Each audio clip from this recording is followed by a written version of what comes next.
this, we have marked the height.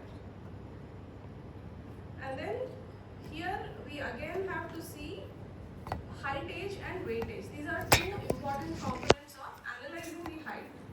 So whether the height of the child is okay for his age, whether the weight of the child is okay for his age.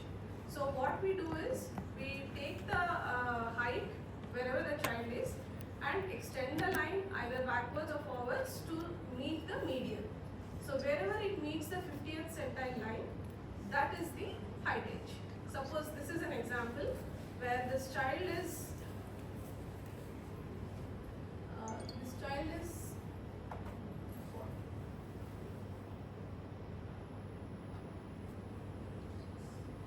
okay, I think you can see the point. I'm not able to use this.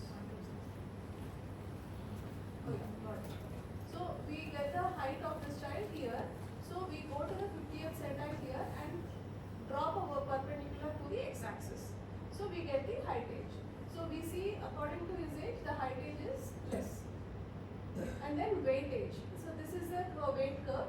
The weightage is more than his age.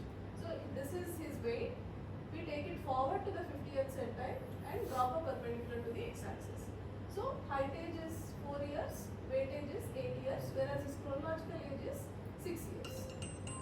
So this height age is less than chronological age, is less than weightage. So there we can have some clues here. If the weightage is more advanced than height age, more likely to be an endocrine cause.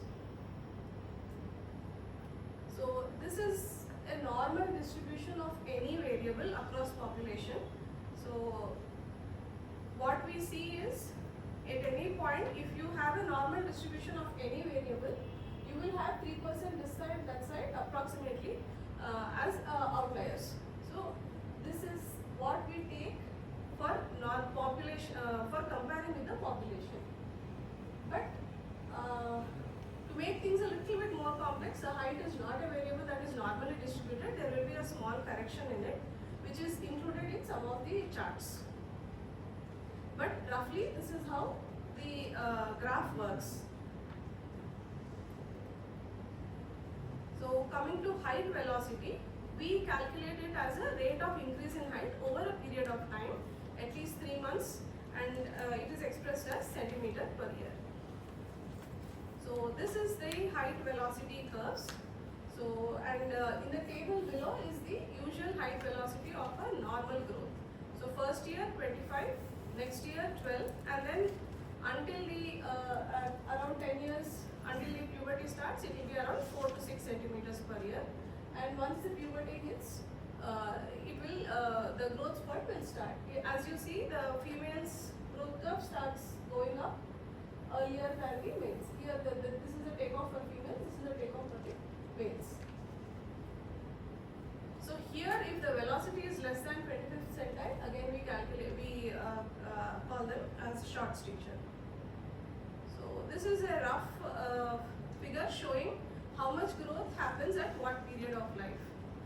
So as we see, the childhood is around 40%, fetal life is 30%, early infantile life is the most rapid growth, again 15%, and childhood is 40%, pubertal is around 15% again.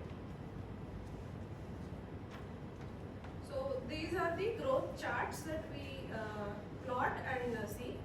And coming to the genetic potential of the child itself, we take mid-parental height. So this estimates the genetic potential of the child. So for boys, we take mean of parents' age and add 6.5. For girls, we take mean of the parents' height and subtract 6.5. And this is the mid-parental height. From here, we calculate the target height range. So if the child's height falls within this target height range, we are okay with the growth. So this is the child's genetic potential. Then coming to another important parameter, it is the skeletal age. So by convention, we take X-ray of left hand and wrist. There is no other reason for it because that is what we have standards for. And Grulich-Pyle atlas is the most commonly used reference. So this is actually there are a few questions questions about the use of this, because this was originally charted from the children who were studied from the Brush Foundation. This is from 1931. So there are some cautions for it, because secular trends can change. The differences in genetic potential genetic origin can make the difference. The health status of those children versus our children, and the economic status. So all these things are there, but still, for want of a better standard, we still follow the same charts and calculate the bone age. So once we have these basic parameters, we go back and see what is the chronological age, height age, weight age, and bone age. So from here, we can deduce a few things. Like if the bone age is the same as chronological age, we know that the child is having normal pubertal development, normal skeletal maturation. So it is probably likely to be a familial short stature. So the genetic potential itself is less, but the child is growing normally according to his or her genetic potential. Suppose bone age is advanced than the chronological age and height age. It is possible that the child could have had a precocious puberty, any condition causing it, early epiphyseal fusion, and resulting in a short stature. And suppose weight age is less than height age, both are less than CA, chronological age. So the weight is the first thing to be affected in any malnourishment. Stunting starts a little later, so it is likely to be a malnourishment. And if the height age is less than weight age, likely an endocrine cause, where the child will have enough nutrition, and some causes which may cause mild obesity or weight gain. These are all pointers. There will always be overlap, there will always be exceptions. So you have to look at the pointers and then go ahead with the protocols. So coming to the sexual maturity, bone age is one part of it which depends on the puberty. Then again, sexual maturity rating also has to be done. So this is for boys. Stage 1 is pre-adolescent. Stage 2 is when the testicular volume starts increasing, the penile length is still small. Then stage 3, further enlargement of testicular volume, more testosterone, so more pubic hair, and penile length will increase first. And then stage 4, the width starts increasing. They look more like adult distribution of pubic hair, but less quantity. And stage 5 is normal adult appearance. And for girls, it is both breast development and the pubic hair development. So here when you are checking, you see for certain things in each stage and then stay with those. Otherwise, with volume, with size, you might get confused. So whether the gland has started or not, breast budding is the stage 2. So irrespective of the size of the appearance of the breast, you should look for the gland tissue and bud development. Then elevation will be there, then areolar mount. So these are few things with each stage that are specific to that stage, and if you pick those things, you won't get confused with the volume of the breast and other things. And then pubic hair, presexual non-coarse hair is stage 2. Stage 3, the hair starts becoming coarser. Stage 4, it becomes more in distribution. Stage 5, adult distribution with extension into medial thighs. So once we start this sexual maturity rating, we will be at a better position to assess the child, because one part of the development is the puberty. So whether both stature and puberty are affected, or only stature is affected, we will be able to have some algorithm from there also. So after checking all these parameters, if you have decided the child has short stature, we would now like to know whether we want to evaluate this child or no. So it could be a constitutional delay, it could be a familial short stature, idiopathic short stature, or other pathological causes, nutritional, endocrine, genetic, small for gestational age, chronic diseases, psychosocial. So broadly, these are the things that we look for. Okay. So nutritional is definitely up there. In all the studies, nutritional was the most common cause. So we'll come back to it. So proportionate short stature versus disproportionate. So when we went to the auxology, we checked the upper segment and lower segment.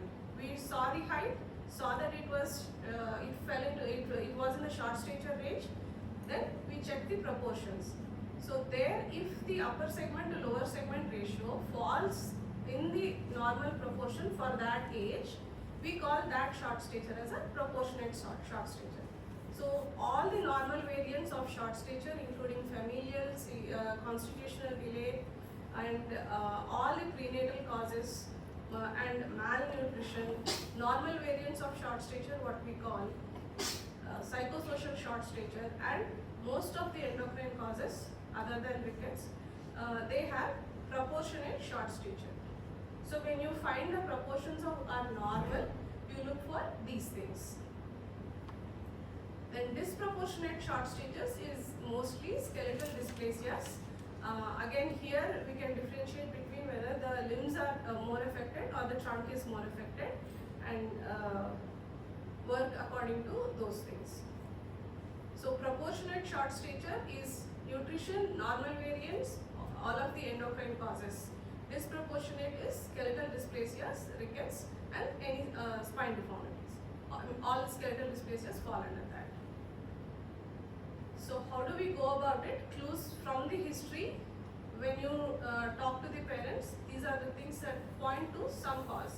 So if there is a history of late growth spurt, the father matured a little later, he started having beard and facial hair a little later, or his growth spurt occurred a little later, that might be a constitutional delay, and son will probably follow the same pattern. Then was there a low birth weight? So small for gestational age. These children, most of them catch up by the second, third years, but around 20-30% will remain short. So that is probably a cause.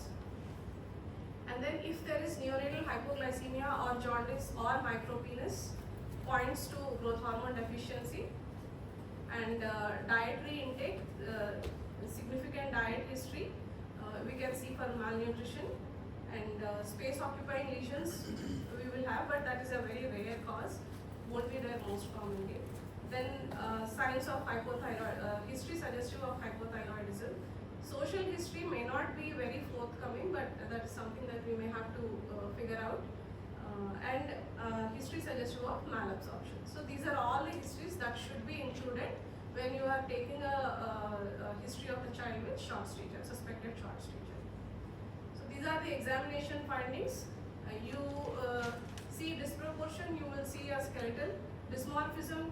Most of the congenital syndromes have very clear dysmorphic features, so we'll have to go back to the genetics atlas and figure out where that child fits. Growth hormone deficiency also has dysmorphic features.